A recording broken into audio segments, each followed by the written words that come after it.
Welcome back to my channel English grammar teaching and learning. നമ്മൾ പഠിച്ചുകൊണ്ടിരിക്കുന്നത് a very old man with enormous wings. അതിൽ അടുത്ത ഒരു ചോദ്യം നമ്മൾ ഡിസ്കസ് ചെയ്യുന്നു. Today we are discussing another question. What is the old man's role in the story? A very old man with enormous wings എന്ന കഥയിലെ നായകനായ ആ വലിയ ചിറകുള്ള വൃദ്ധൻ്റെ റോൾ എന്തായിരുന്നു, അല്ലെങ്കിൽ അദ്ദേഹം ഈ പാഠത്തിൽ വഹിച്ചിട്ടുള്ള പങ്ക് എന്താണ്? How did his presence affect Pelayo's family?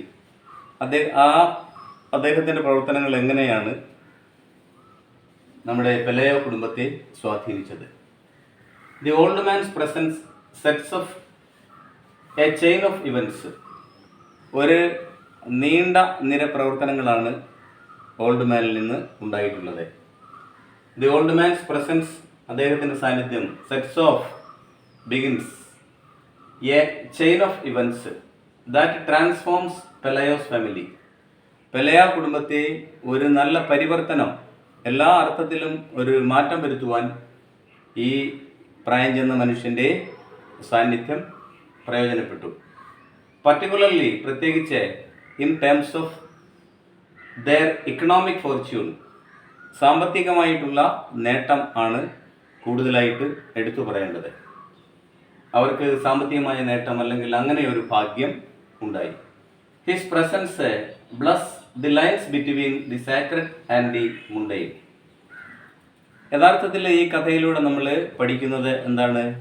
Magic and realism, magical realism.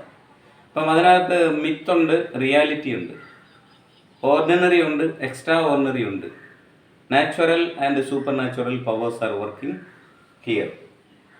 ഇവിടെ സാക്രഡ് സ്പിരിച്വാലിറ്റി, ആ വിങ്സ്, അതിനെയാണ് സൂചിപ്പിക്കുന്നത്. ആൻഡ് മുണ്ടൈൻ ലൗകികത, അതുപോലെ തന്നെ അലൗകികമായിട്ടുള്ള കാര്യങ്ങൾ, ഫിസിക്കൽ ലൈഫ് അതുപോലെ സ്പിരിച്വൽ ലൈഫ്, ഇത് രണ്ടും ഇതിനകത്ത് സൂചിപ്പിക്കുന്നുണ്ട്. അവിടെ ഫെയ്ത്ത് ഉണ്ട്, ബിലീഫ് ഉണ്ട്. അപ്പോൾ അങ്ങനെ നമുക്ക് കാണിക്കാവുന്ന എവിഡൻസ് ഒരു ഭാഗത്ത്, കാണിക്കാൻ പറ്റാത്ത വിശ്വാസം മറ്റൊരു ഭാഗത്ത്. The old man statement where at the hands of Pelayo and Elisenda. ഈ ഓൾഡ് മാനോടുള്ള ഓൾഡ് മാൻ്റെ പരിചരണം ആരുടെ കൈകളിലായിരുന്നു?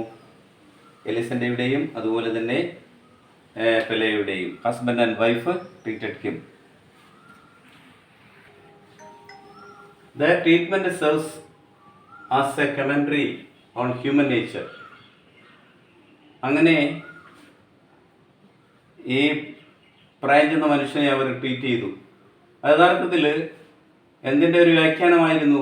Serves as a commentary on human nature, മനുഷ്യ സ്വഭാവത്തിന്മേലുള്ള ഒരു വ്യാഖ്യാനം. റിവീലിംഗ്, അത് വെളിവാക്കുന്ന എന്താണ്? Their cruelty, greed and lack of empathy. അവരുടെ ക്രൂരത, അത്യാഗ്രഹം, അതുപോലെ തന്നെ സഹാനുഭൂതി. എങ്ങനെ സഹാനുഭൂതി ഇല്ലാത്ത അവസ്ഥ, അത്യാഗ്രഹം, ക്രൂവൽറ്റി. അപ്പോൾ എമ്പതിയോ സിമ്പതിയോ ജെൻഡോസിറ്റിയോ കൈൻഡ്നെസ്സോ ഒന്നും ഇല്ലാത്ത ആ ഒരു അവസ്ഥ. അവർക്ക് അയാളോട് ക്രൂരതയും അതുപോലെ തന്നെ അത്യാഗ്രഹം ആ കുടുംബത്തിൽ നിന്ന് ഉണ്ടായി. അതുപോലെ തന്നെ ക്രൂവൽറ്റി, അയൽക്കാരിൽ നിന്നും വില്ലേജസിൽ നിന്നുമൊക്കെ ക്രൂരത സഹിക്കേണ്ടി വന്നു.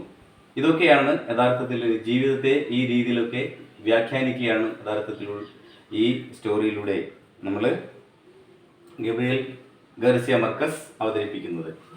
പെലയോ and Elisenda capitalize on the old man's presence. യഥാർത്ഥത്തിൽ എന്ത് ചെയ്യുകയായിരുന്നു? പെലയും അതുപോലെ തന്നെ ഹിസ് വൈഫ് എലിസെൻഡ പരമാവധി ചൂഷണം ചെയ്യുകയായിരുന്നു. ക്യാപിറ്റലൈസ് മീൻസ് അവർ യഥാർത്ഥത്തിൽ പണസമ്പാദനമാണ് നടത്തിയത്, അത് മുതലാക്കി. അതാണ് Pelayo and Elisenda capitalize on the old man's presence. അയാളുടെ സാന്നിധ്യം അവർ പരമാവധി മുതലായിട്ട് കൂട്ടി. ദേ കുഡ് ബിൽഡ്, മുതലായിട്ട് കൂട്ടി എന്ന് പറഞ്ഞാൽ അവിടെ 5 സെന്റ് വെച്ച് അയാളെ കാണുന്നതിന് ഒരു അവസരമൊരുക്കി, അഡ്മിഷൻ ഫീ ആയിട്ട് വാങ്ങിച്ച്. അതുകൊണ്ട് എന്താ സംഭവിച്ചത്? They could build 2-storied mansion with garden and balcony. ബാൽക്കണിയോടും പൂന്തോട്ടവും ബാൽക്കണിയുമുള്ള 2 നില കെട്ടിടം ഉണ്ടാക്കാൻ കഴിഞ്ഞു. പിന്നെയോ high netting and iron bars. ഇനിയും ഈ ഞണ്ടുകളുടെ ശല്യം ഉണ്ടാകാതിരിക്കാൻ വേണ്ടി അവർ ഹൈ നെറ്റ് ഉയർത്തി നെറ്റടിച്ചു. Iron bars on the windows, ജനൽപ്പാളികളിൽ. അതുപോലെ തന്നെ ഇതുപോലുള്ള അദൃശ്യമായ ജീവികൾ വന്ന് കൂടാതിരിക്കാൻ വേണ്ടി ജനലുകളൊക്കെ അയൺ ബാർ കൊണ്ട് ബന്ധിച്ചു. And also set up a rabbit warren. അതുപോലെ തന്നെ മുയലുകൾ തീറ്റിപ്പോറ്റുന്നതിന് വേണ്ടി മറ്റൊരു സംവിധാനം കൂടി അവർ വരുത്തി.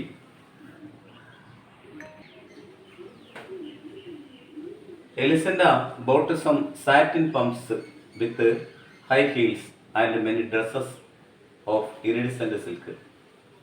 അപ്പോൾ കുടുംബത്തിൽ പൊതുവെ സാമ്പത്തിക നേട്ടം ഉണ്ടായി കഴിഞ്ഞപ്പോഴേക്കും എലിസൻഡയുടെ ഭാഗത്ത് നിന്ന് എലിസൻഡ bought some satin pumps, ഏറ്റവും വില കൂടിയ ഫാബ്രിക് ഐറ്റം കൊണ്ട് നിർമ്മിച്ച വില കൂടിയ ഹൈ ഹീൽഡ് ആയിട്ടുള്ള ഷൂസ് വാങ്ങിച്ചു. With high heels and many dresses of iridescent silk. Iridescent എന്ന് പറഞ്ഞാൽ സിൽക്കിൽ ഏറ്റവും വില കൂടിയ അല്ലെങ്കിൽ ഏറ്റവും സോഫ്റ്റ് ആയിട്ടുള്ള കളർഫുൾ ആയിട്ടുള്ള വസ്ത്രങ്ങൾ വാങ്ങിച്ചു. The old man's presence also coincide with the recovery of Pelayo's sick child. ഇവിടെ സാമ്പത്തിക നേട്ടത്തിനൊപ്പം തന്നെ പെലയുടെ കുട്ടിയുടെ അസുഖം ഭേദമായതിലും ഓൾഡ് മാന് പങ്കുണ്ട് എന്ന് നമ്മളെല്ലാവരും ചിന്തിക്കുന്നുണ്ട്. The recovery of Pelayo's sick child, നമ്മൾ ടെസ്റ്റിൽ പറയുന്നുണ്ട് കുട്ടിക്ക് പനി കുറവുണ്ട്, അവൻ ആഹാരം വേണം എന്നുള്ള ഒരു ആഗ്രഹം പ്രകടിപ്പിച്ചു തുടങ്ങി എന്ന് പറഞ്ഞാൽ ആദ്യം ആ കുടുംബം അങ്ങനെ തന്നെ ചിന്തിച്ചു. കുട്ടിയുടെ അസുഖത്തിന് അല്പം ഭേദമുണ്ടായത് ഇയാളുടെ സാന്നിധ്യമാണ്. എന്നാൽ പിന്നെ വളരെ ക്രൂരമായിട്ടാണ് അദ്ദേഹത്തോട് പെരുമാറിയത്. അദ്ദേഹത്തിൻ്റെ വിധിക്ക് വിടാൻ വേണ്ടി ഒരു ചങ്ങാടത്തിൽ കയറ്റി 3 ദിവസം കുടിക്കാനുള്ള വെള്ളവും കൊടുത്ത് കടലിലേക്ക് തള്ളിവിടുക. അപ്പോൾ അവിടെ ഒരു സിമ്പതി, എമ്പതി, കമ്പാഷൻ, കൈൻഡ്നസ്, ജനറോസിറ്റി ഒക്കെയാണ് നമുക്ക് വീക്ഷിക്കാൻ കഴിയുന്നത്. എന്നാൽ ലേറ്റർ പണസമ്പാദനം തുടങ്ങി കഴിഞ്ഞപ്പോഴേക്കും രീതി മാറി. അപ്പോൾ ഭാര്യയുടേതായിട്ടുള്ള ചിലവ് ഐറ്റംസിലേക്ക് നീങ്ങി. Despite this newfound wealth, ഈ പുതുതായി കിട്ടിയ സമ്പത്തൊക്കെ ഉണ്ടായിട്ടും their attitude remains largely unchanged. ഈ മനുഷ്യനോടുള്ള സമീപനത്തിന് ഒരു മാറ്റവും ഉണ്ടായില്ല. They continued to treat him as an object. അത് ഒരു നികൃഷ്ട ജീവിയായി തന്നെ അവർ അദ്ദേഹത്തെ ട്രീറ്റ് ചെയ്തു. Rather than being deserving of dignity or integrity. സത്യസന്ധതയും അതുപോലെ തന്നെ സമൂഹത്തിൽ ഒരു സ്ഥാനവുമില്ലാത്ത നിൽക്കുന്ന ആ ഒരു അവസ്ഥ, അതിന് അയാൾക്കൊന്നും ഒട്ടും പ്രാധാന്യം നൽകാത്ത അവസ്ഥ. അപ്പോൾ ഇവിടെ നമ്മൾ നേരത്തെ കണ്ടതുപോലെ മനുഷ്യന് പല രീതിയിലാണ് മനുഷ്യൻ്റെ സ്വഭാവം എന്ന് പറയുന്നത്. അതിന് പ്രാധാന്യം കൊടുത്തുകൊണ്ടാണ് ഇവിടെ നമ്മുടെ എഴുത്തുകാരൻ